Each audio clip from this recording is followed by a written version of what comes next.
স্বামীর রাগ আর স্ত্রীর ধৈর্য, এই দুইটার সংমিশ্রণে একটা সংসারে অনাবিল সুখ শান্তি নেমে আসতে পারে।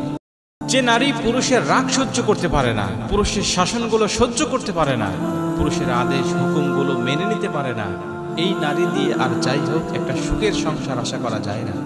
কারণ আল্লাহ পাক বলেন, আর রিজালু কাওয়ামুনা আলান নিসা, প্রতিটা নারীকে আল্লাহ পাক সৃষ্টি করেছেন তার স্বামীর হুকুমগুলো মেনে নেওয়ার জন্য। কোন স্বামীকে আল্লাহ তার স্ত্রীর হুকুম পালন করার জন্য সৃষ্টি করে নাই।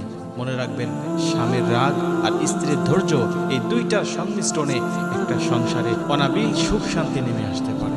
শেষ বাক্য হবে লা ইলাহা ইল্লাল্লাহ, এবং এই কালিমাতুত তাইয়্যিবা, এটা পরে যদি কেউ শেষ নিঃশ্বাস ত্যাগ করতে পারে তাহলে সে জান্নাতে প্রবেশ করবে বলে আল্লাহ রাসূল সাল্লাল্লাহু আলাইহি ওয়াসাল্লাম আমাদেরকে সুসংবাদ দিয়েছেন। সূরাতুল মুলক যে ব্যক্তি রাতের বেলা তেলাওয়াত করবে, কোন সূরা ভাই? তাবারাকাল্লাযী বিয়াদিহিল মুলক ওয়া হুয়া আলা কুল্লি শাইইন কাদির।